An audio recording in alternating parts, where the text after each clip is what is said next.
Dear children, 2 marks பாருங்கள். 10√3 metre உயரமுள்ள ஒரு கோபுரத்தின் அடியிலிருந்து 30 மீட்டர் தொலைவில் தரையிலுள்ள புள்ளியிலிருந்து கோபுரத்தின் உச்சியின் ஏற்ற கோணத்தை காண்க. இப்போ ஏபிங்கிறது கோபுரம், அதனுடைய உயரத்தை குறிச்சுக்கிறோம். சரியா? 10√3. அடுத்தது 30 மீட்டர் தொலைவில் தரையில் ஒரு புள்ளி, அந்த புள்ளி சீன் குறிச்சுக்கிறோம்.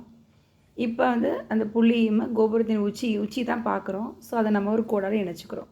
இப்போ நமக்கு ஒரு செங்கோண முக்கோணம் கிடைக்குது. இந்த கோணத்தை தான் கேட்குறாங்க, ஏற்ற கோணம் கேட்குறாங்க. அப்போ எதிர்பக்கத்தையும் அடுத்துள்ள பக்கத்தையும் இணைக்கிற முக்கோணவியல் விகிதம் எது? tan θ. tan θ சமம் எதிர்பக்கம் பை அடுத்துள்ள பக்கம். ஸோ 10√3/30. இந்த 0 கேன்சல் பண்ணிடலாம். √3/3 இருக்குது. இந்த 3 நம்ம √3 × 3 எழுதலாம். அப்போ தனித்தனியாக எழுதும்போது √3 × √3. ஸோ 3க்கு பதிலாக √3 × √3 எழுதுகிறோம்.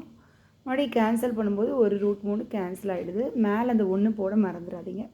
1/√3 எந்த மதிப்புக்கு கோணம் எந்த கோணத்துக்கு 1/√3 கிடைக்கும்? 30 தானே. அதனால் ஆங்கிள் θ = 30 டிகிரி. ஏற்ற கோணம் 30 டிகிரி.